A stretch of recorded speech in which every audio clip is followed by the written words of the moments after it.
So he has been to the doctor. He said he's still going to try to get here today, but there were things were a little bit slower because he was not able to do what he generally does. So just keep him in prayer. I'd like to this time introduce my committee. Frank,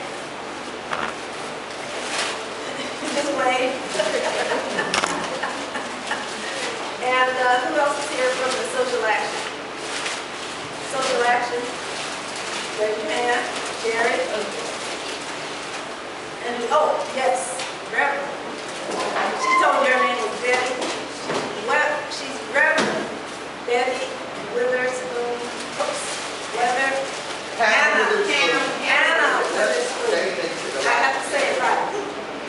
She comes from that generation. You have to say that right. And I really appreciate you all coming. Was there anybody that I might have missed? I want to say thank you to our city council member for coming out. She is probably a favorite of all of us, but she's really a favorite of our pastor. We talk about her all the time. You know, let's see what she says about this, or let's include these people. This pastor, we're talking about family caregivers. She's talking about paid caregivers. This is different. I have to teach, but I thank you for coming, and I thank you for supporting our community and our church. You're welcome. And I'm so glad. I'm so glad that we were able to keep our city going forward. All right. That part. Till a new joker shows up. No, the new joker, not joker. No, you still got to get one. Oh yeah, it's got to be here, but it's not the one thing. And I mean, she's worked hard. She prayed. She got on her knees and she prayed. And she would send me, I'm praying. She would send me little texts and she prayed because she wants to see San Bernardino get on the right foot. We've been just so devastated here by all the people coming in and using us. Right. We have to stop.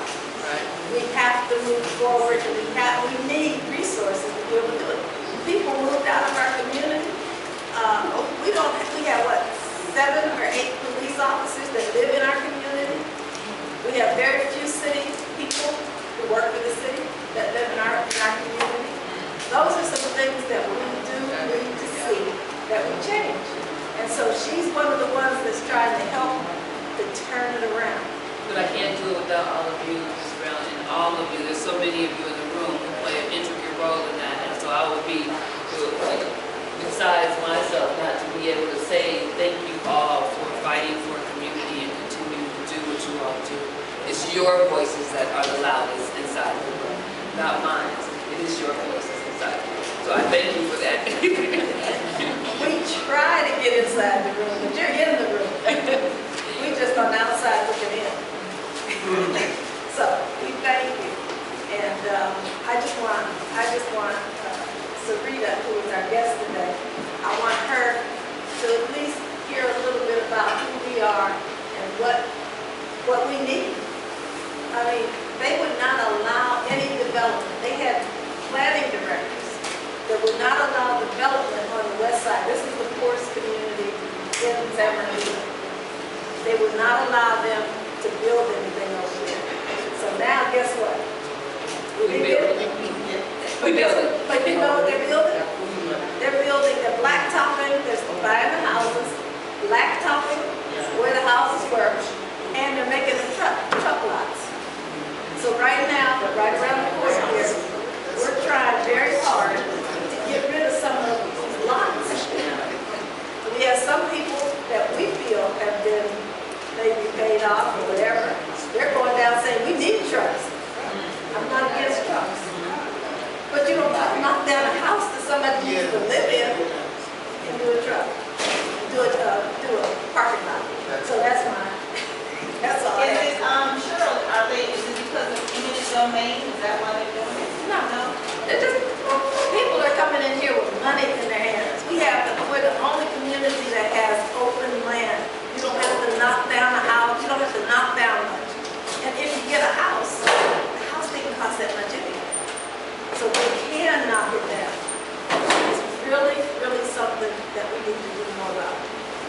also need to work, because we're an aging community, we need to have more resources for our community.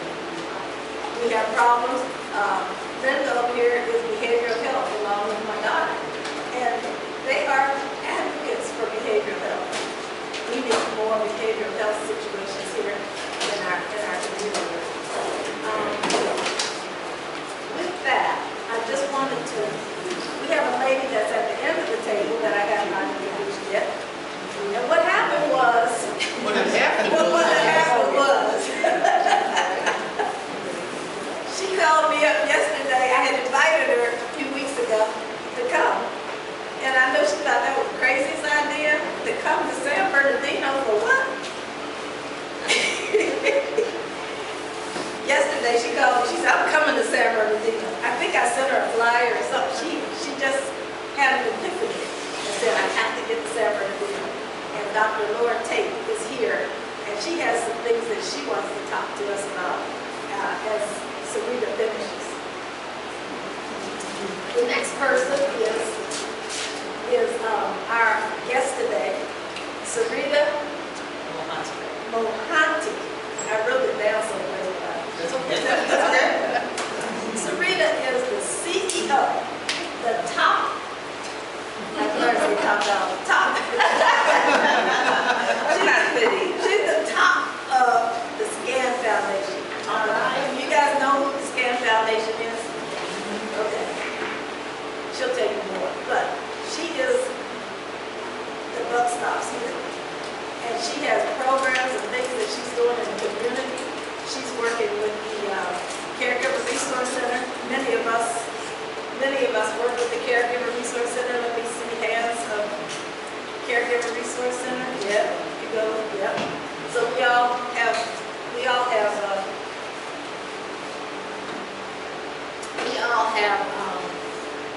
some contact with and work with the Caregiver Resource Centers. And they have been able to help us, because many of our people, although we have an income barrier, we don't have a low enough income barrier. So we sometimes don't qualify for low income programs.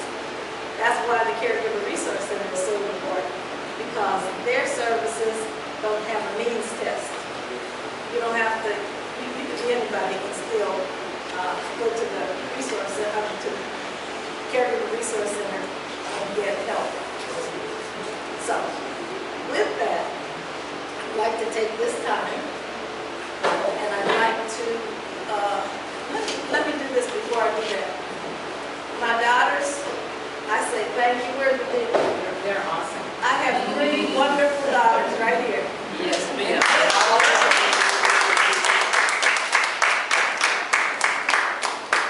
When they walked in the door, Regina walked in and she put everything on the table, decorated everything, and then went back and took her kids to pick her kids up from school. And now she's leaving. So I say thank you. I don't believe it. She's leaving. Almette is coming from Riverside. Renee drove me all morning and was with me at our function. We sat beside her. Yeah. So the only other one's not here is my son Hardy. And so we'll have to straighten that all out. Excuse me, Cheryl. Just like you know that Paulette leads an organization in statewide reach, Gina leads an organization like people in statewide reach, and Renee is a local organizer. So they had their own huge organizations with staff, and they're here. Their mothers really is very pleased. This is how they say my mother's my favorite person. And this is Carl Dameron, who is going to be our photographer today. But Carl has his own business, and he does amazing work. Amazing work. And he is a marketer.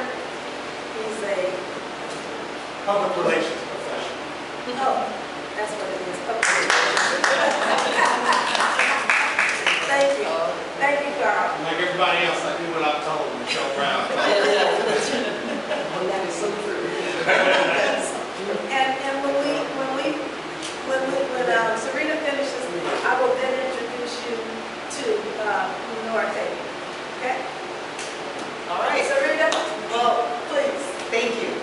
so much. And I mean, it's just an honor to be here. Like you said, when I met Cheryl for, I think, the first or second time, I was so drawn into what she has done for her community, what she continues to do, how she is, you know, really trying to inform policy, I mean, real policy that needs to happen to make sure that the right services are given to the people who need it. And I think that is really where I come in, and my opportunity with all of you today is just to hear from you. But I also wanted to share a little bit about the why, like what's so important, why I'm here. So you know, I'll just tell you a little bit of background about me, just so you know how I got to where I am. You know, so I grew up in Southern California in a town called Simi Valley, if you know, it's on that other side here, approaching Ventura. I was really, at that time, when I was in kindergarten, it was 1975, and I was the only real dark person there. And I encountered a lot of my own racism, and actually had a lot of issues around colorism with my own community. I was from South Asian Indian, and because I was 2-3 shades darker than my own sister, I was not marriageable. I was told that I was probably not, it's going to be harder for me to get a husband. So you may not want to get educated because it may be hard for you to find a husband, because then you have to find somebody who's as educated as you. So there was a lot of things I went through. I had very no confidence in myself growing up, bullied, everything. So not to like tell you my sob story, but really about, it took me a while to kind of say, all right, what can I do to change, like, what is it going to take for me to build confidence? And I still don't have confidence. I still have what we call imposter syndrome.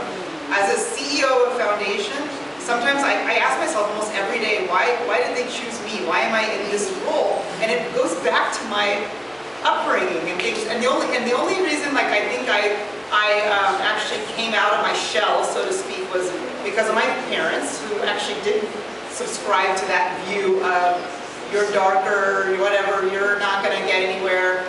They supported me. And then my husband, who was actually the first curious person, like really was curious about me. And I think what I always was very curious about other people.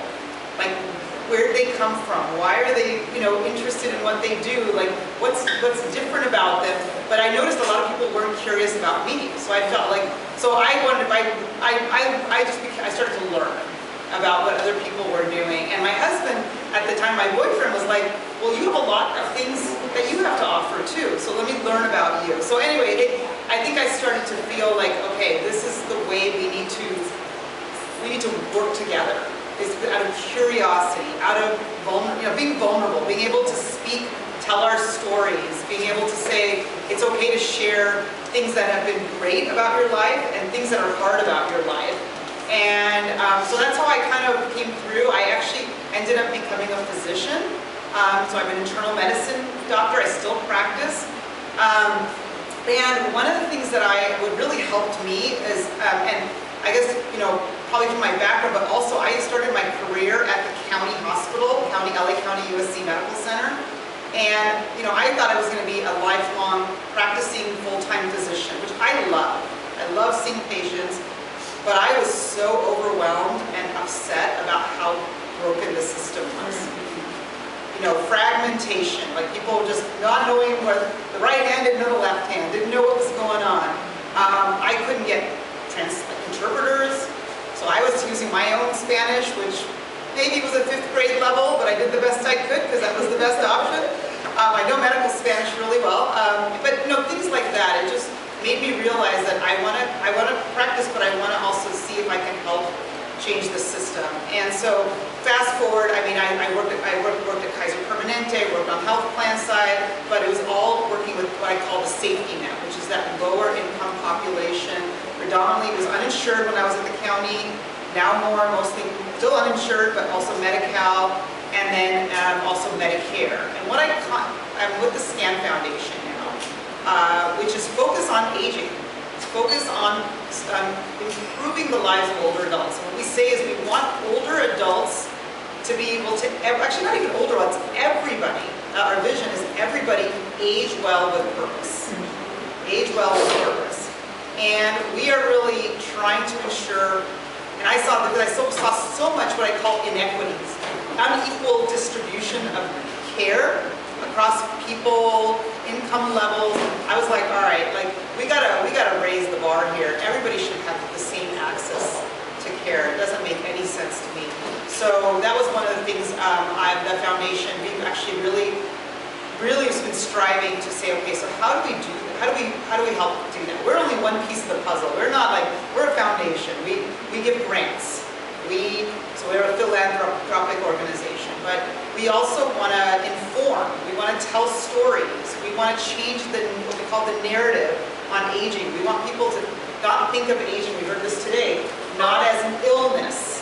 Like somebody, like that's the thing, like there's a lot of what we call ageism, which is people are like, I have a great example. My mom, who had knee problems a couple of months ago, and her doctor said, well, sorry, you're old, so that's what you're gonna have to deal with.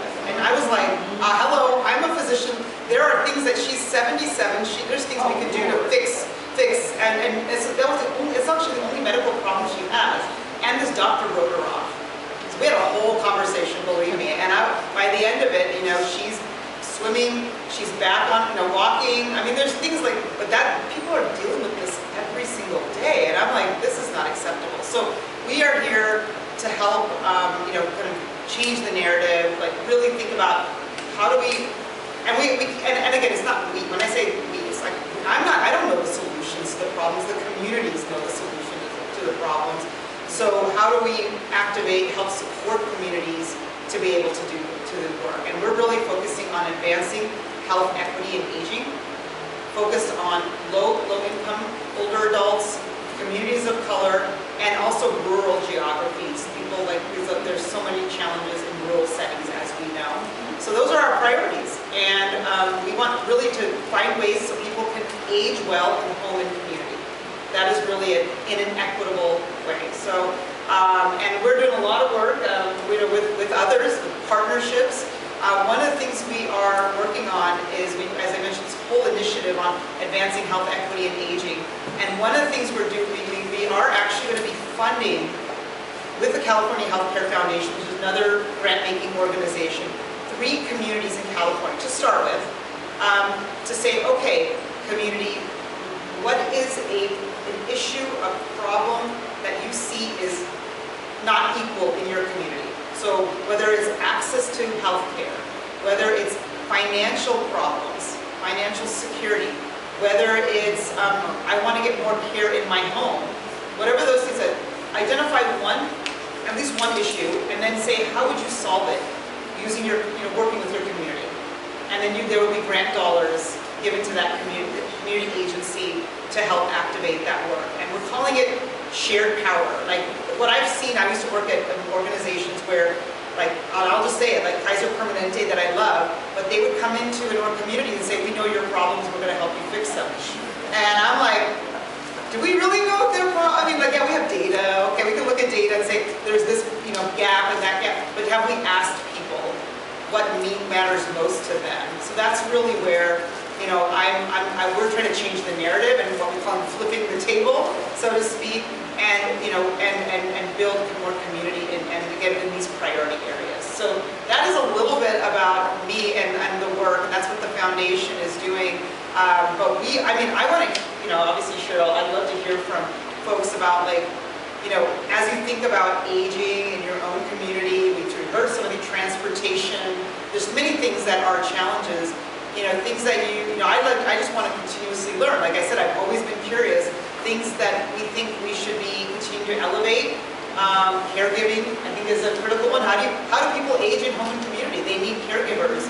And right now, unless you spend down all your assets and become Medi-Cal eligible, it's gonna be hard for you to afford that. So how do you do that?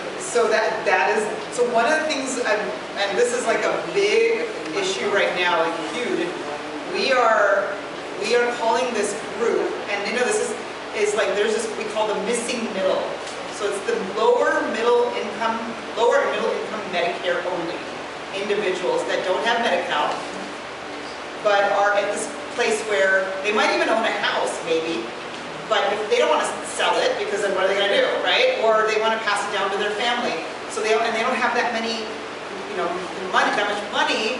How are they going to pay for services? So what we're trying to do is we're working with the state, saying you're going to have to support some kind of long-term care models, like tax. There's going to be some. They're looking at tax credits for caregivers. Probably not enough. I'm going to be honest.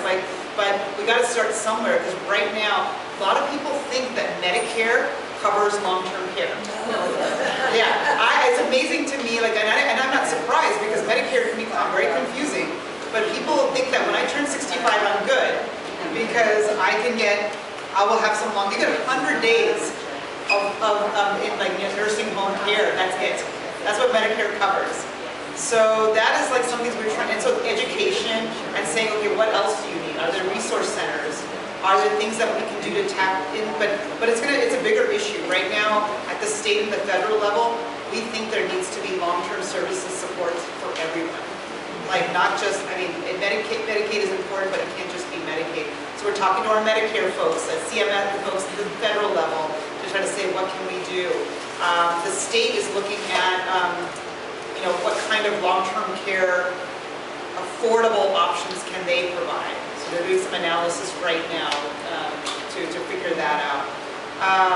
And in the meantime, we just got to have to support some of more of the community services that will help that forgotten, missing middle category in particular. So we got a lot of work ahead of us. I don't have all the answers, so we're trying to figure out the solutions right now. But many people are not even, and the other thing is, I'm going to say this, is that we need to have our younger generations know about and be prepared for aging.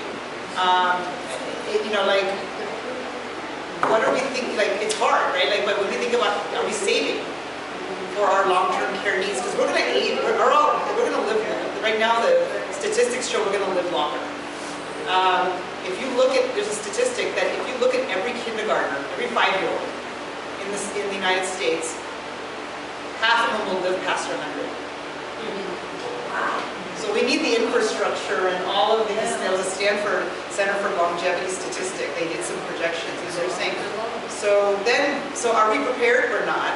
And so what do we do? So there's a lot of things, and we think there's a lot of intergenerational work that needs to happen to ensure that everybody ages well. So, yes? I have a question. Yes. So with that statement being made with the AI, how is that going to interact or enhance or decrease that statement that you just made? Because I'm thinking, okay, so they're going to live longer, but we're going to have more AI engagement. Yeah, so artificial intelligence, this is I think this is the conversation that scares everyone, and maybe in some ways excites everyone. But I would say that it is, I don't think it's going anywhere, right? It's continuing to evolve, and it's going to help us with some decisions around how we get services, how we get care. We might be able to self-manage a little bit better some of our conditions because AI might be able to help us. They talk about these virtual bots and all these things that can help you, be your avatars that can help you with your care at home. The challenge that I have with AI is it's, we say any data, it's garbage in, garbage out, right? So and what we're finding is there's a lot of bias in the data that's going in. So what I'm worried about is that there's not enough information that is making the right decisions for older adults, and then lower income older adults from communities of color. So we're one of the things we're working on as a foundation is how do we reduce that bias and work with systems that are, making sure the data is accurate. Well, the concern is that the people who have the powers to be to create it are not for us. They're not. That's right. That's right. So we have to. The goal would be to bring and engage those, actually kind of force their hand and say, you can't create these algorithms, these AI, models, these generative AI approaches without getting the input of people. We call it co-design, or human-centered design, or community design. I think that's the piece that I think there's. But I think too, there's a lot of, including I look at my Can you granddaughter. kind of talk up with that? They're moving in that direction. They are engaging and moving in the direction and career of AI. And so they understand the importance, the bias, and the data, but I'm looking even farther than that. Yeah. How the workforce itself. Yeah. That's what I'm talking about. Workforce, So, yeah. Right. Yeah. So we all know that engaging in society, that being able to work and afford to take care of yourself and your family is going to be important. And AI is going to play a very important part in that. So that's what I do. Yeah, no, I was coming from that perspective. Yeah, no, you're absolutely right. I mean, in fact, the conversations are that there's going to be a lot of workforce changes because of AI. Like, I think about medical, I'm just going to use a clinical example, medical assistants. They're saying you may not even need those folks because you'll have all the devices to take your blood pressure and your weight and all of that. So no, you won't need a person to do that. That will all be generated. It'll be populated in your electronic medical record. And they have that now. Yeah, and they do have it. Yeah, and it's gonna get faster, quicker, easier, so that more and more we won't need. Now that's gonna, what does that mean? That means that we're gonna have to think about other pipelines to make sure that that workforce that might lose their jobs, what is that gonna mean for them? So we gotta make sure that they have other opportunities. There's gonna be a lot of other opportunities, but we just have to make sure we don't lose sight of people who are gonna get left behind because AI is taking over their positions. Can I piggyback on that too, just for a quick second? Yeah. Because I'm a psychologist, but from a psychological point of view, from an aging point of view, what we're finding with AI is that people will become more isolated. Right. Because they won't be dependent on interactions and connections with other people. Right. And so from a wellness point of view, Mental wellness. Yeah. it's a concern, and it's something that we're talking about in the mental health community. Right. Because part of being connected is being healthy. Right. And that's what we're talking about. So that's kind of the yellow flag, Yeah. Doctor, just in terms No, of, I think that's kind of that whole, the positive aspect, but also how do we still integrate a human being Right. into the home? And I still think that a human being component is going to be critical, right? But, and I think that's a really good point, I just wrote that down, because I think the isolation piece is, we saw this with when things got more virtual during the pandemic, and people had trouble getting out of the house because they were now using that kind of in that bubble, so to speak. And I think we have to figure out, like, I know they're trying to think about AI models that allow for more social connection. Right. I don't know. But they're artificial. They're artificial. I know. Ain't nothing like the real thing. Baby boomer. So, but no, really good points. I mean, I think, and I don't have all the answers. I'm going to be frank. I'm like anybody else. Yeah. Just real quick. Yes. I wanted to put my 2 cents in, especially when it comes down to reinventing yourself. As the end of the baby boomer, you have to learn how to pivot. I was in the medical field. I did records. Everything was hard copy. Anybody that went to Kaiser, you might have 5 or 4 volumes of all your medical records. I was one of those people that put all that stuff inside of your folder. But as things started changing, and I want to say that was about 40 years ago now, 35 years ago, they started saying, hey, there's going to be this new system that's coming in, and the chart room is getting ready to disappear. So as a baby boomer, I was taught that you're going to work in a place for, I don't know how many, 30 years, 50 years, that's where you're going to retire. My brother that's 8 years younger than me